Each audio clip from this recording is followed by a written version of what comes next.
ನಮಸ್ತೆ. ಬೆಳಕು ನಕ್ಷತ್ರ ವ್ಲಾಗ್ಸ್ಗೆ ಸ್ವಾಗತ. ಇವತ್ತೇನು ರಂಗೋಲೆ ಮುಖಾಂತರ ವಿಡಿಯೋ ಸ್ಟಾರ್ಟ್ ಮಾಡ್ತಾ ಇದ್ದೀರಾ ಅಂತ ಅನ್ಕೋತೀರಾ? ಹೌದು, ಇವತ್ತು ಷಷ್ಠಿ ಇರೋದ್ರಿಂದ ಇದು ಶನಿವಾರದ್ದು ವ್ಲಾಗ್ ಆಗಿದೆ.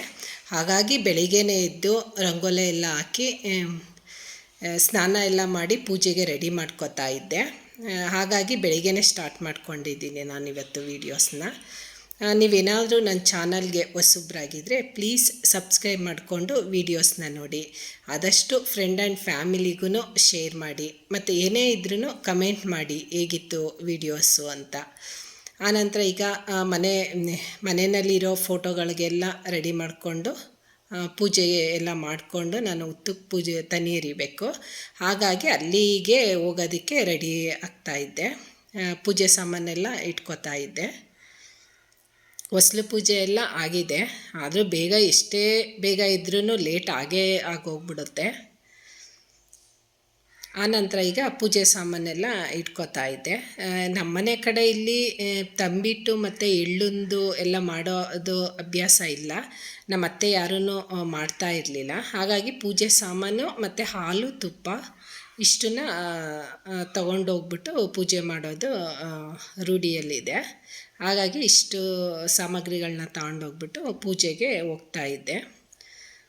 ನಂತರ ಎಲ್ಲ ತನಿಯೆಲ್ಲ ಪೂಜೆ ಎಲ್ಲ ಮಾಡಿಕೊಂಡು ತನಿಯೆಲ್ಲ ಎರೆದ್ಬಿಟ್ಟು ಮನೆಗೆ ಬಂದ್ವಿ.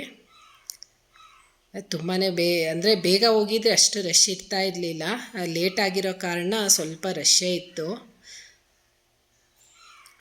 ಇಲ್ಲಂತೂ ಚೆನ್ನಾಗಿ ಇದು ಮಾಡ್ತಾರೆ, ಥರ ಮಾಡ್ತಾರೆ ಇಲ್ಲಿ ಎಲ್ಲ ಗ್ರ್ಯಾಂಡಾಗಿ ಎಲ್ಲ. ಮಧ್ಯಾಹ್ನ ಊಟ ಎಲ್ಲ ಇರುತ್ತೆ ಇಲ್ಲಿ.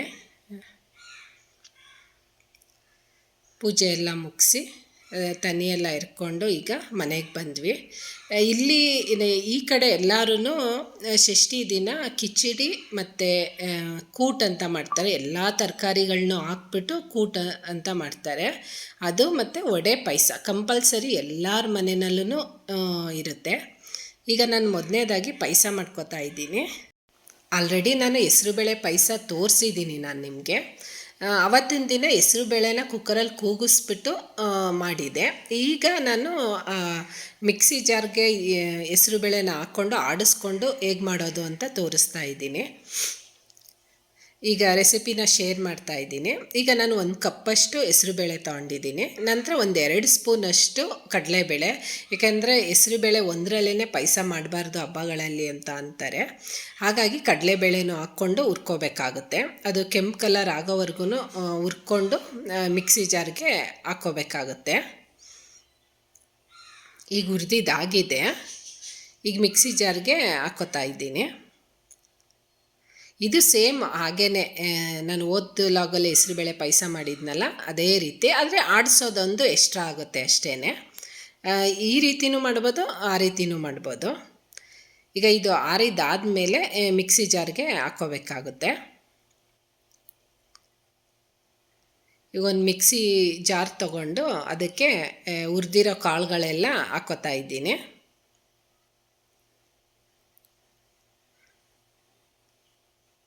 ಇದು ಆಗಿದ ನಂತರ ಮತ್ತೆ 1-2 ಸ್ಪೂನಷ್ಟು ಅಕ್ಕಿ ತೊಗೊಂಡಿದ್ದೀನಿ. ಅಕ್ಕಿನ ಬೆಚ್ಚಗೆ ಮಾಡ್ಕೋಬೇಕಾಗುತ್ತೆ.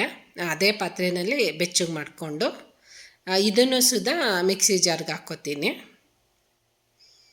ಸ್ವಲ್ಪ ಬೆಚ್ಚಗಾದರೆ ಸಾಕಾಗುತ್ತೆ.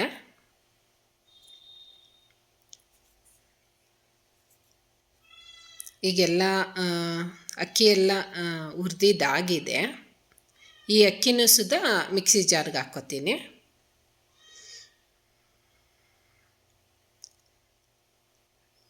ಈಗ ಮಿಕ್ಸಿ ಜಾರ್ಗೆ ಹಾಕ್ಕೊಂಡಿದ್ದ ನಂತರ ಸ್ವಲ್ಪ ಕಾಯಿ ತಗೋತೀನಿ. 1-2 ಸ್ಪೂನಷ್ಟು ಕಾಯಿ ತೊಗೋತಾ ಇದ್ದೀನಿ.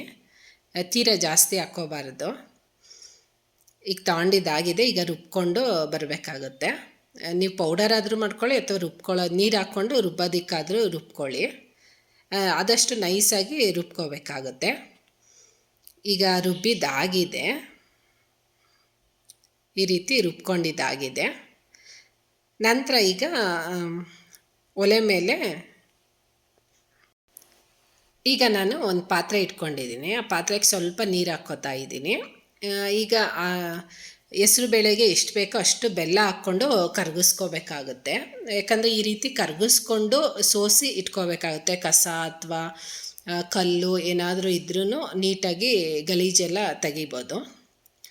ಈಗ ಕರಗಿದ್ದಾಗಿದೆ ಇದು ಬೆಲ್ಲ ಎಲ್ಲ. ಆನಂತರ ಈಗ ಸೋಸಿ ಒಂದು ಬಟ್ಲಲ್ಲಿ ಹಾಕಿ ಇಟ್ಕೋಬೇಕಾಗುತ್ತೆ ಒಂದು ಸೈಡು. ಇದೊಂದು ಸೈಡು ಎತ್ತಿಟ್ಕೊಳ್ಳೋದ.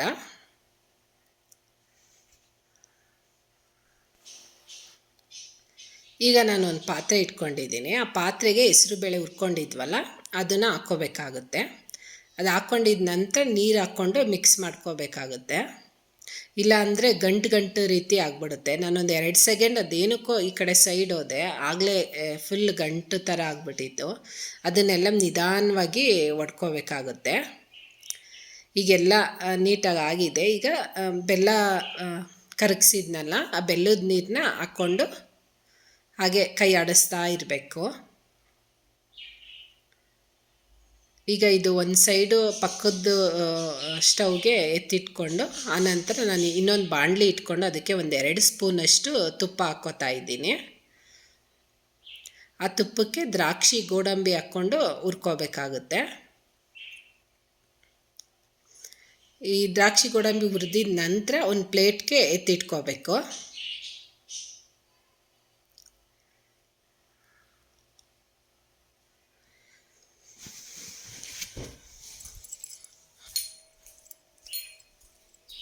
ಈಗ ಅದೇ ಬಾಣಲಿಗೆ ಸ್ವಲ್ಪ ಶಾವಿಗೆ ಹಾಕ್ಕೋತಾ ಇದ್ದೀನಿ. ಒಂದು ಸ್ವಲ್ಪ ಅಂದರೆ ಜಾಸ್ತಿ ಹಾಕ್ಕೋಬಾರ್ದು, ಸ್ವಲ್ಪ ಶಾವಿಗೆ ಹಾಕ್ಕೊಂಡು ಹುರ್ಕೋಬೇಕಾಗುತ್ತೆ.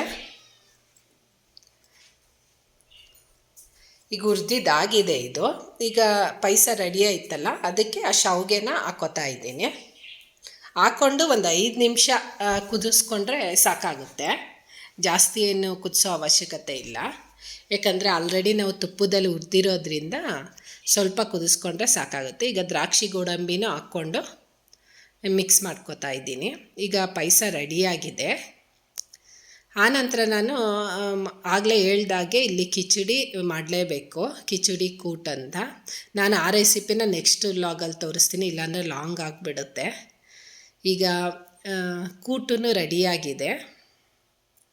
ಇದಕ್ಕಂತೂ ಎಲ್ಲ ತರಕಾರಿನೂ ಹಾಕಿ ಮಾಡಬೇಕಾಗುತ್ತೆ. ಎಲ್ಲ ಒಂದೊಂದು ಅಂದ್ರೂ ಜಾಸ್ತಿನೇ ಆಗುತ್ತೆ. ಈಗ ಕೂಟೂ ರೆಡಿಯಾಗಿದೆ. ಈ ರೀತಿ ಎಲ್ಲ ತರಕಾರಿನೂ ಆಗಿದೆ. ಈಗ ಕಿಚಡಿನೂ ರೆಡಿಯಾಗಿದೆ. ಈಗ ಸ್ವಲ್ಪ ಪಂಗದಕ್ಕೆ ಬಿಟ್ಟರೆ ಸಾಕಾಗುತ್ತೆ. ಆನಂತರ ಈ ಕಿಚಡಿನ ಪಂಗದಕ್ಕೆ ಇಟ್ಟರೆ ಆಗುತ್ತೆ. ಈಗ ಒಂದು ಭಾರವಾಗಿರೋ ವಸ್ತುನ ಇಟ್ಬಿಟ್ಟು ಪಂಗದಕ್ಕೆ ಬಿಡ್ತೀನಿ. ಈಗ ಇನ್ನೊಂದು ಸೈಡು ನಾನು ವಡೆನೂ ರೆಡಿ ಮಾಡ್ಕೊತಾ ಇದ್ದೀನಿ. ಈ ಕಡಲೆಬೇಳೆ ವಡೆನೂ ನಾನು ಹೋದ ಲಾಗಲ್ಲಿ ತೋರಿಸಿದ್ದೀನಿ ಹೇಗೆ ಮಾಡೋದು ಅಂತ. ಹಾಗಾಗಿ ನಾನು ಇಲ್ಲೇನು ತೋರಿಸೋದಕ್ಕೆ ಹೋಗ್ತಾ ಇಲ್ಲ. ಈ ವಡೆನೂ ಒಂದು ಸೈಡು ಬೇಯಿಸ್ಕೊತಾ ಇದ್ದೀನಿ ಎಣ್ಣೆಯಲ್ಲಿ. ಈ ವಡೆನೂ ಎಲ್ಲ ನೀಟಾಗಿ ಬೇಯಿಸ್ಕೊಂಡಿದ್ದ ನಂತರ ಒಂದು ಪ್ಲೇಟ್ಗೆ ಎತ್ತಿಟ್ಕೊತಾ ಇದ್ದೀನಿ. ಕಡಲೆಬೇಳೆ ಅಂತೂ ತುಂಬಾ ಚೆನ್ನಾಗಿತ್ತು. ಕಡಲೆಬೇಳೆ ವಡೆ ಟೇಸ್ಟು ಯಾವಾಗ ಬೇಗ ಆತ್ರವಾಗಿ ಮಾಡ್ತೀವಿ, ಕೆಲವೊಂದು ಸಲ ಚೆನ್ನಾಗಿ ಆಗ್ಬಿಡುತ್ತೆ. ಆನಂತರ ಇನ್ನೊಂದು ಸೈಡೂ ಕಿಚಡಿ ರೆಡಿಯಾಗಿತ್ತು. ಆಲ್ಮೋಸ್ಟ್ ಎಲ್ಲ ನೀಟಾಗಿ ಪಂಗಿದೆ. ಈಗ ಇನ್ನೊಂದು ಸಲ ಎಲ್ಲ ಮಿಕ್ಸ್ ಮಾಡ್ಕೊತಾ ಇದ್ದೀನಿ. ಈಗ ಇವತ್ತಿಂದು ಷಷ್ಠಿ ದಿನ ಹಬ್ಬದ ಲಾಗ್ ಅಡುಗೆಗಳು ಈ ರೀತಿ ರೆಡಿಯಾಗಿದೆ. ಕಿಚಡಿ ರೆಡಿಯಾಗಿದೆ. ಆನಂತರ ಇನ್ನೊಂದು ಸೈಡು ಕೂಟೂ ರೆಡಿಯಾಗಿತ್ತು.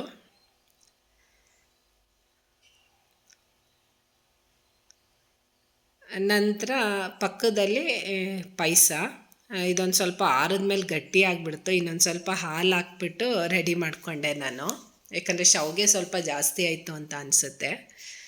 ನಂತರ ವಡೆನೂ ರೆಡಿಯಾಗಿದೆ. ಈಗ ಪ್ಲೇಟ್ಗೆ ಹಾಕ್ಕೊಂಡು ಊಟ ಮಾಡ್ಕೋಬೇಕಾಗುತ್ತೆ. ಆನಂತರ ಈಗ ನಾನು ಪ್ಲೇಟ್ಗೆ ಹಾಕ್ಕೊಂಡು ಊಟಕ್ಕೆ ಎಲ್ಲರಿಗೂ ಊಟ ಕೊಟ್ಟಾಯಿತು ಆಗಲೇ. ಈಗ ನಾನು ಊಟ ಮಾಡಬೇಕು. ಈಗ ಕಿಚಡಿ ಒಂದು ಸೈಡ್ ಹಾಕ್ಕೋತಾ ಇದ್ದೀನಿ. ವಡೆ ಪಾಯಸ ಎಲ್ಲ ಇಟ್ಕೊಂಡು ಊಟ ಮಾಡೋದಕ್ಕೆ ಹೋಗ್ತಾ ಇದ್ದೀನಿ. ಮತ್ತು ನೀವೇನಾದರೂ ನನ್ನ ಚಾನಲ್ಗೆ ಹೊಸಬ್ರಾಗಿದ್ದರೆ ಪ್ಲೀಸ್ ಸಬ್ಸ್ಕ್ರೈಬ್ ಮಾಡಿಕೊಂಡು ವೀಡಿಯೋಸ್ನ ನೋಡಿ, ಮತ್ತು ಫ್ರೆಂಡ್ ಆ್ಯಂಡ್ ಫ್ಯಾಮಿಲಿಗೂ ಶೇರ್ ಮಾಡಿ, ಮತ್ತು ಬೆಲ್ ಬಟನ್ ಪ್ರೆಸ್ ಮಾಡಿ, ಲೈಕ್ ಕೊಡಿ, ಕಮೆಂಟ್ ಮಾಡಿ. ಮತ್ತು ನಿಮ್ಮ ಸಪೋರ್ಟ್ ಯಾವಾಗಲೂ ಹೀಗೆ ಇರಲಿ. ಇವತ್ತಿನ ಲಾಗ್ ಇಷ್ಟ ಆಯಿತಾ? ಯಾವುದಕ್ಕೂ ಕಮೆಂಟ್ ಮಾಡಿ. Thank you.